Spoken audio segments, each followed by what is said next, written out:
नौवीं फेल, उनके पिताजी माताजी ने तो बर्बाद ही कर दिया। अब जो बचा खुशा मोदी जी ने करा है, नीतीश जी ने जो संभाला है, उनको उनके हाथ में देने से वो भी बर्बाद हो जाएगा। उनके पिताजी जब नॉमिनेशन कराए गए 1 लाख की संपत्ति थी उनके पास, आज अरबों खरबों की संपत्ति है। राज्य को चलाने के लिए जो राजनीतिक इच्छा शक्ति चाहिए वो आज भारतीय जनता पार्टी के हाथ में है। मुद्दा एक बार फिर से बिहार इलेक्शन, और बिहार इलेक्शन पर बात करने के लिए मेरे साथ कुछ बिहार के ही लोग आज मौजूद हैं। और ये सब जितने लोग आप देख रहे हैं कैमरा में, ये सब मिथिलावासी हैं। इस एरिया की मैं बात करूँ तो पड़पड़गंज का ये एरिया है, दिल्ली का एरिया है। लेकिन बात शुरू करेंगे बिहार चुनाव की, तो आपसे शुरू कर लेते हैं। सबसे पहले ये बताइए, लालू यादव के बारे में क्या विचार रखते हैं आप? देखिए, लालू यादव का जो शासन रहा 15 वर्षों तक बिहार में, उस समय जिस तरह से बिहार की आर्थिक स्थिति, सामाजिक परिस्थिति जिस तरह से बदलाव आया, बिगड़ा, समाज में अत्यंत महिलाएं जो थी असुरक्षित थी, व्यवसायी असुरक्षित थे। इन सब के बाद में लोगों ने अपना मन बदला, और उस समय जो दबंग होने का जो एक था, जो कि इलेक्शन जो दबंग होंगे वही इलेक्शन कराएंगे, लालू यादव के समय में वो बहुत प्रभावित करता था इलेक्शन को। मतलब गुंडागर्दी, दबंगई, ये सब था, ये जो था बहुत ये करता था। तो बाद में जाकर राजनीतिक परिस्थिति में बदलाव आई, और नीतीश कुमार जी आने के बाद ऐसा हुआ जो कि ये सब माने असुरक्षा की जो भावना थी वो समाप्त हुई कुछ हद तक। और उसी के दरमियान ये हुआ जो बिहार में कुछ उन्नति भी हुई, लेकिन जितना उन्नति होना चाहिए था उतना उन्नति अभी तक नहीं हुई है। उसकी वजह क्या मानते हैं आप?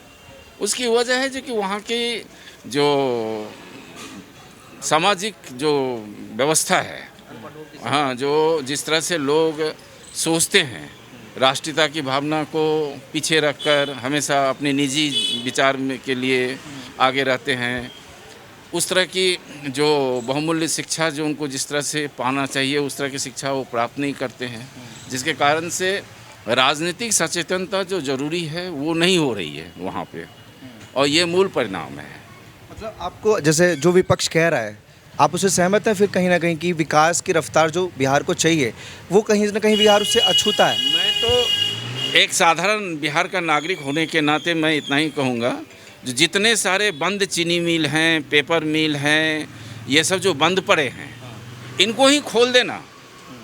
अभी जैसे अशोक पेपर मिल को लेके बातें आगे बढ़ रही है, तो इनको ही खोल दे तो लोगों में ये भरोसा जगेगा जो कि नहीं, अब वहाँ बिहार में जो उन्नति का जो एक प्रवाह जो है वो आगे बढ़ेगा। वहाँ पर FDI आवे, फॉरेन इन्वेस्टमेंट, तो फॉरेन इन्वेस्टमेंट जो वहाँ आएगा कैसे आएगा? जब वहाँ पर राजनीतिक सचेतनता बढ़ेगी, सुरक्षा का भाव रहेगा, जो निवेशक आएंगे उनको सुरक्षा मिलेगी। बाढ़ के प्रकोप के कारण से जिस तरह से बिहार जो परेशान होता है, उस कई सारे सवाल हैं, लेकिन जैसे अभी आपसे मैं पूछूं, बिहार की उन्नति किस तरीके से हो सकती है? सर, बिहार की दुर्गति दो ही बात पर है। अभी एक तो है कि रोजगार, और दूसरा पलायन। जो सरकार इस पर ध्यान देगी। दोनों ही सवाल विपक्ष कर रहा है कि पलायन क्यों नहीं रुक रहा है और विकास क्यों नहीं हो रहा है। तो हम लोग एक नया ऑप्शन लेना चाहिए, जैसे प्रशांत किशोर है जी हैं, अभी वो रोजगार के बारे में बहुत अच्छी अच्छी बातें कर रहे हैं। जो हम मिल खोलेंगे, पलायन रोकेंगे, लोग कैसे यहाँ पर कष्ट काटते हैं दिल्ली में। ये आप NDA से अलग ऑप्शन देख रहे हैं प्रशांत किशोर को? हाँ, बिल्कुल बिल्कुल। जो NDA, पहले तो लालू जी का सरकार थी जो गुंडागर्दी हुई, उसके बाद नीतीश जी की 20 साल की सरकार रही है, जो कि रोड वगैरह में तो बहुत काम किया है, सड़क का निर्माण, स्कूल में सुधार किया है। लेकिन रोजगार पलायन के लिए अभी भी नया नया ट्रेन गवर्नमेंट घोषणा कर देती है कि यहाँ के मजदूर वगैरह ट्रेन से जाएं, ट्रेन हम अच्छी चला रहे हैं, ट्रेन की घोषणा करके आ जा रहे हैं। इससे प्रशांत लोग ऐसे ही भटकते रहेंगे। प्रशांत किशोर पर आप भरोसा कर रहे हैं, बहुत अच्छी बात है, बदलाव चाहिए, करना भी चाहिए। लेकिन मान लीजिए केजरीवाल जी की तरह उन्होंने भी हाथ थाम लिया लालू यादव जी का, कांग्रेस का, फिर ऐसा तो हाथ थामेंगे नहीं अभी, जैसा वो कहते हैं। लेकिन हाँ, ये ज़रूर है कि उद्योग और रोजगार के बारे में अच्छे से उनको पता है, उन्होंने भी दिल्ली में रहा है। अब भरोसा नहीं है NDA पे? NDA पे भरोसा तो है सर, लेकिन 20 सालों से एक भी इंडस्ट्री, चाहे चीनी मिल हो, पेपर मिल हो, उद्योग हो, कोई एक भी नहीं खुला है बिहार में। सकरी चीनी मिल की बात ले लीजिए, तकरीबन 50 सालों से बंद है। जिम्मेदार भाजपा है, जैसे आपने भी कारखाने खोलने का जिक्र किया था, इन सब की जिम्मेदार। मैं इन बातों से, यही जो मतांतर जो है ना, यही बिहार के नाश का मूल है। आज भाजपा जिस तरह से वहाँ फंड दे रही है, भाजपा जिस तरह से जिन राज्यों में भाजपा की सत्ता रही वहाँ जिस तरह से आर्थिक उन्नति हुई है, लोगों का सामूहिक विकास हुआ है, आज लोग इस पे नहीं जा रहे हैं जो कि किसके हाथ में शक्ति है और कौन राज्य की आमूलचूल परिवर्तन ला सकता है। आज आम आदमी पार्टी के भी तो दिल्ली में आए थे इसी तरह से बोलकर, वो भी तो आए थे, लेकिन कैसे उन्होंने पलटा मारा, किस तरह से दिल्ली की परिस्थिति को एकदम रसातल में जाके मिला दिया। तो आज की क्या भरोसा है जो प्रशांत किशोर जो कह रहे हैं वो कर पाएंगे, क्योंकि राज्य को चलाने के लिए जो राजनीतिक इच्छा शक्ति चाहिए वो आज भारतीय जनता पार्टी के हाथ में है और इसका नेतृत्व इतना मजबूत है जो हर राज्य की उन्नति के लिए अपना सर्वस्व समर्पित कर रहा है। उसके जो कार्यकर्ता हैं वो भी ये चाह रहे हैं। हमें बिहार की उन्नति के लिए सबसे पहला जो चीज़ है, जो बाढ़ के प्रकोप से बिहार को बचाना है, 1 नंबर। 2 नंबर है जो वहाँ पर जो इंडस्ट्री थे या तो उनको खोल दीजिए और नहीं तो उनके विकल्प में कोई दूसरा इंडस्ट्री वहाँ लगवा दीजिए। नहीं, ये खुलवाने वाली बात को लेकर है, जैसे नालंदा विश्वविद्यालय का जीर्णोद्धार किया गया, ये कहीं ना कहीं प्रभाव डालेगा इस चुनाव पे? निश्चित रूप से डालेगा। जो शिक्षित वर्ग हैं जो इन बात को इम्पोर्टेंस देते हैं वो तो इससे प्रभावित होंगे निश्चित रूप से, उनसे तो निश्चित रूप से होना है। आज गया में जिस तरह से हो रहा है, गया में बुद्धिस्ट को लेकर जिस तरह का एक इंटरनेशनल वहाँ प्रोग्रामिंग किया जा रहा है, उसका भी प्रभाव पड़ेगा, क्योंकि गया तो सब जाते हैं। आज वहाँ आप गया में चले जाइए और आज से 10 साल 15 साल पहले जाइए, दोनों में आसमान पाताल का फ़र्क है। आपका नाम क्या sir? Basant Jha.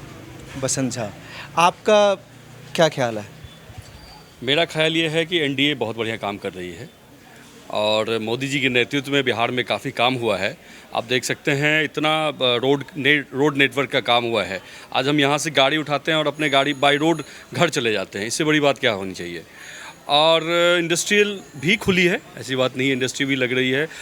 Law and order बढ़िया हुआ है। लालू जी के समय में हमें याद है, हम लोग पटना में पढ़ाई करते थे, हमें निर्देश होता था कि 5 बजे से पहले घर आ जाना है, शाम होने से पहले घर पहुँच जाना है। ये परिस्थिति थी, डर लगता था कॉलेज जाने में, पढ़ाई करने में डर लगता है, कहाँ से कौन उठा लेगा कोई पता नहीं था, इतनी बुरी परिस्थिति थी। अपहरण उद्योग इतना बड़ा चलता था वहाँ पे। सब ठीक हुआ है, महिलाएं अब बाजार जा सकती है, लेकिन बदलाव हर किसी में आता है। जैसे इन भाई साहब ने प्रशांत किशोर जी का जिक्र किया, दिल्ली में केजरीवाल जी की सी तुलना इन्होंने कर दी कि हो सकता है वो भी पलटी मार दें, लेकिन होता नहीं कि एक मौका मिलना चाहिए अलग पार्टी को। जैसे तेजस्वी यादव भी कह रहे हैं कि हमें मौका मिलना चाहिए, और बिहार के युवा शायद उनकी तरफ देख रहे हो कि वो युवा नेता है। बर्बाद ही है, जो भी चल रहा है वो भी बर्बाद हो जाएगा। उनके पिताजी माताजी ने तो बर्बाद ही कर दिया।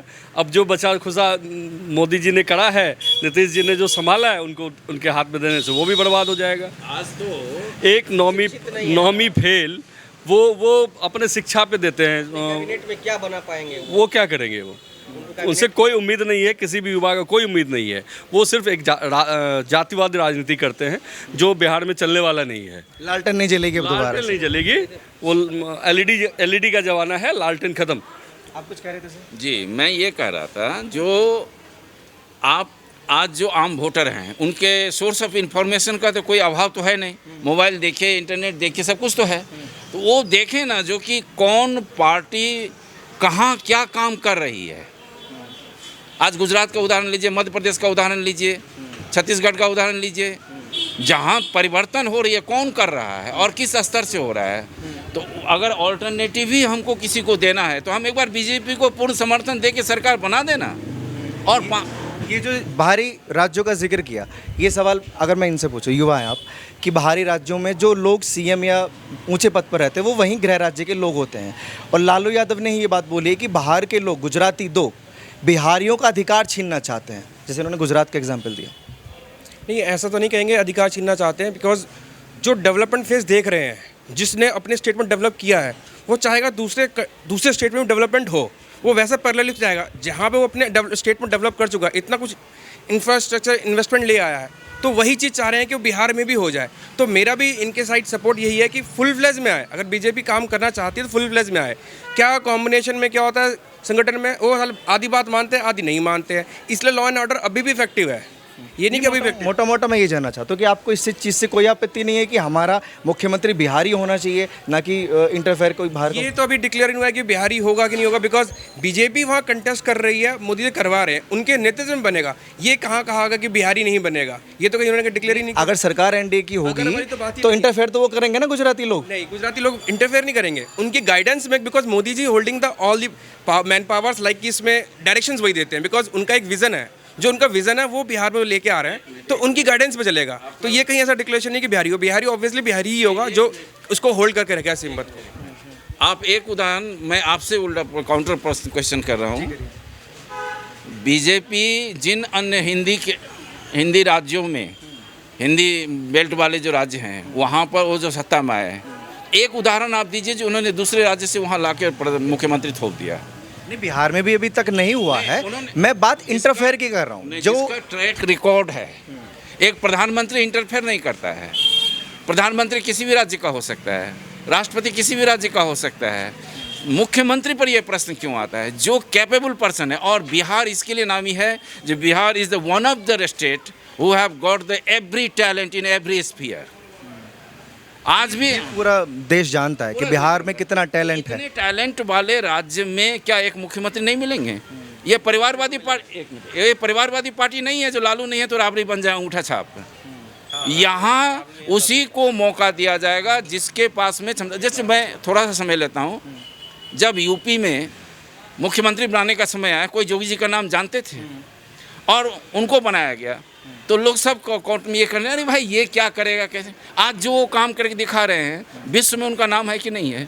हमारे बिहार में भी उस तरह के लोग हैं, और एनडीए बीजेपी इन बातों को बहुत महत्व से देख रही है। इसीलिए इसमें कोई दो राय नहीं है, इसमें कोई दो राय नहीं। मैं दावे के साथ बोलता हूँ, जो कि बीजेपी की समर्थित सरकार बनेगी तो बिहार के ही टैलेंटेड एक्सपीरियंस्ड मुख्यमंत्री बनेंगे। और जो एंटी मुस्लिम छवि बनी हुई है भाजपा की एंटी मुस्लिम छवि नहीं है, ये बनाया गया है, ये बनाया गया है, उनको डराया जाता है। अभी जैसे सर चल रहा है ना, SIR जो चल रहा है, तो उनको डराया जा रहा है। ठीक है, यहाँ पे आप में से कोई यादव है, यादव समाज से कोई? क्योंकि बिहार से ये खबर है कि यादव जो हैं वो भगवान से तुलना लालू यादव की कर रहे हैं। क्यों भाई साहब, सही है ये? लालू यादव भगवान कब से हो गए? वो तो ये तो बिहार के जो का सरगाना था उनका सरकार। 1990 के दशक में हम लोग बहुत छोटे छोटे थे, तो हम लोग को याद है कि स्कूल से टाइम से रिसीव हो जाते थे। जो सिलसिला अभी यहाँ चल रहा है ना, 90 में बिहार में चलता था कि स्कूल बच्चे को छोड़ने जाना है और लाने जाना है। ये तो अभी दिल्ली में हम लोग अभी देख रहे हैं। हम लोग बचपन में ये चीज़ देख के बैठे हुए। हम मतलब अभी जो बच्चे बड़े वो सब तो ये चीज़ नहीं देखे होंगे, लेकिन हम लोग देखे हुए हैं। मेरे पिताजी साइकिल पे बिठा के छोड़ते थे और ठीक 3:30 बजे पहुँच जाते थे, साइकिल पे उठा के फिर ले आते थे घर। तो हम लोग वो दहशत देखे हुए हैं अपनी आंखों से। दहशत की बात करते हैं, वाकई ये खबर होंगी जब आप बोल रहे हैं, लेकिन जो रैलियां जो हो रही हैं अभी, चाहे तेजस्वी की हो, राहुल गांधी जी की हो, उनमें जो भीड़ दिख रही है और उनका जो एक्साइटमेंट दिख रहा है, वो सब कुछ नहीं है। भीड़ तो ऐसे दिखावा है। आप भी बुला लोगे यहाँ से उधर से, तो उसके लिए मान लीजिए बिहार बहुत बड़ा है। अब उनके मंडल को बोल दिया कि 50-50 को लेके आना है, तो पूरे बिहार से उठा के ले क्या रख दिया। वो तो ये चीज़ हो जाता है। लेकिन जो मोमेंट उनको उस रैली से कोई लेना देना नहीं होता। नहीं है, माइंड सेट होता है वोटर का कि हमें वोट किसको देना है। ये ट्रेडिंग कंपनी, इन लोगों ने ट्रेडिंग कंपनी बना रखा है। इनका राजनीति का मूल उद्देश्य है जो अपने परिवार का भरण पोषण करना, राज्य भाड़ में जाए।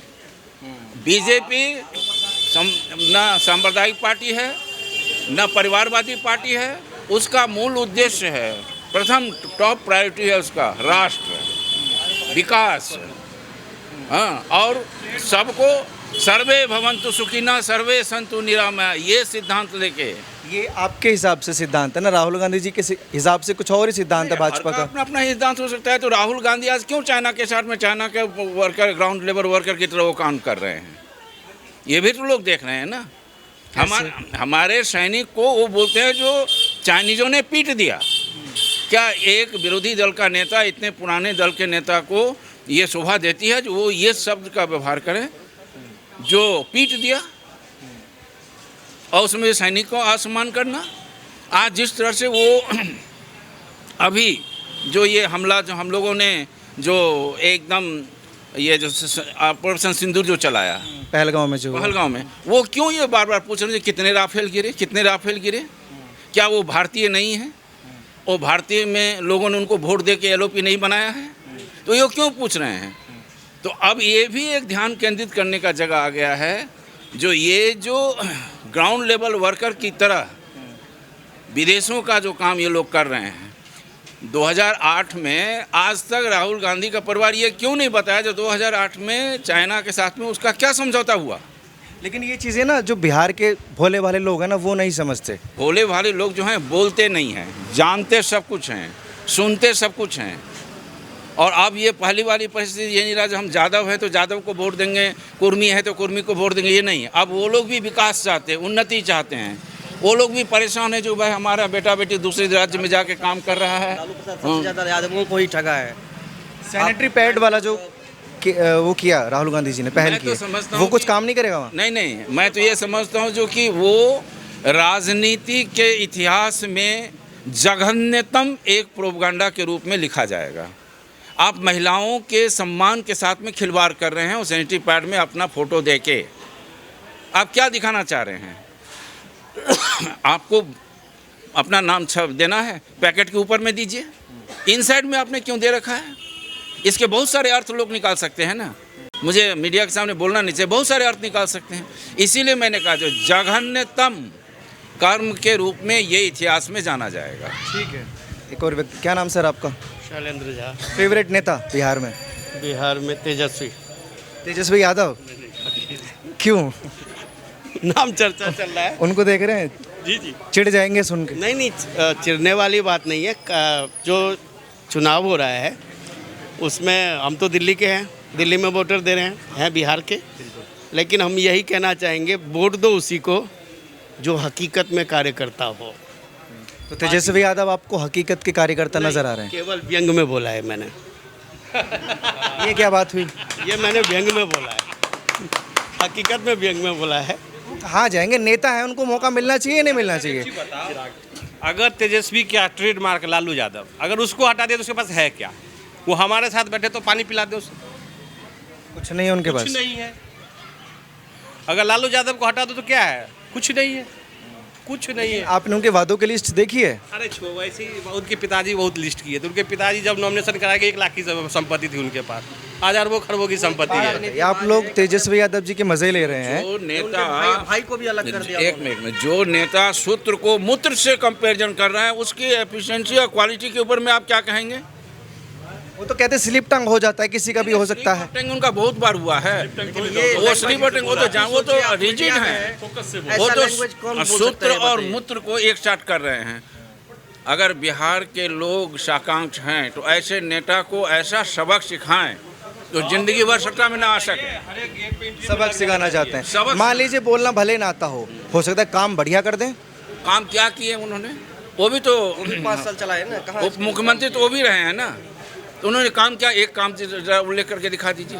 और मैं तो 10 टूर का नाम उल्लेख कर दूंगा जो उन्होंने काम नहीं किया। जो काम किया उसमें घोटाला हुआ है, मैं बता दूंगा आपको। प्रोजेक्ट अच्छा लेकर आए थे, 20 लाख नौकरियों का प्रोजेक्ट लेकर आए थे वो उप मुख्यमंत्री थे जब। कौन सी नौकरी?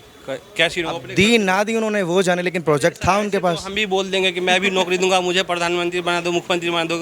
भाई विजन होना चाहिए ना। प्रशांत किशोर जी के बारे में नो कमेंट। क्यों? हमारे नेता चिराग पासवान हाँ जी, जिंदाबाद। बेटर है। युवा है, एनडीए का उससे कर्मठ बेटर है, निडर है, स्वतंत्र लालू के है। बेटे से बेटर है चिराग पासवान। पढ़ा लिखा है और गेन करने की समझ है। आज तक उसके जो कोई भी स्पीच देखोगे ना उसमें कोई उल्टा सीधा नहीं होता है। अंकल जी एक लास्ट सवाल और करूंगा आपसे। जो वोटर लिस्ट पे हंगामा मचा हुआ है, तकरीबन 35 लाख लोग वोटर लिस्ट से बाहर हो सकते हैं। एकदम सही काम है। जो राज्य के बासिंदा नहीं है, राज्य का जो अर्थनीति जो है वो क्यों बिगड़ रहा है? जो हमारे राज्य के बासिंदा नहीं हैं, वो बांग्लादेश के हैं, रोहिंग्या म्यांमार के हैं, वो आके बसे हुए हैं। हाँ, वो सरकारी लाभ भी ले रहे हैं और राज्य के और देश राष्ट्र के विरुद्ध में काम भी कर रहे हैं, संगठित काम कर रहे हैं। जैसे बिहार का जो सीमांचल एरिया जो है, वहाँ पर जितने क्राइम हो रहे हैं, पूरा इंटेलिजेंस रिपोर्ट है उसका। जो उसमें ज़्यादातर ये रोहिंग्या और बांग्लादेशी इन्वॉल्व हैं। तो ये जो SIR का जो काम जो बिहार में भी चल रहा है, ये सर्वोत्तम काम है और ये होना चाहिए। और भी इसको गहन अध्ययन करके और भी जो ये हैं गैर कानूनी जो बसे हुए हैं, उनको किसी तरह से बिहार से के मतदाता के रूप में उसको गणना नहीं होना चाहिए। बहुत शुक्रिया। मतदाता सूची से बाहर होना चाहिए, ये इन लोगों की भी राय है और ये चुनाव आयोग भी चाहता है, लेकिन देश का विपक्ष ये कतई नहीं चाहता कि भाजपा इसमें कोई भी इंटरफेयर करे। वोट बैंक है ना। अब ये वोट बैंक की राजनीति है या क्या क्या चीज़ है, ये तो चुनाव के वक्त ही पता लगेगा। बाकी ये जो लोग हैं ये सब मिथिलावासी हैं और इलेक्शन पर हम बात कर रहे थे। आप लोग अपनी राय प्लीज़ कमेंट सेक्शन में दीजिए।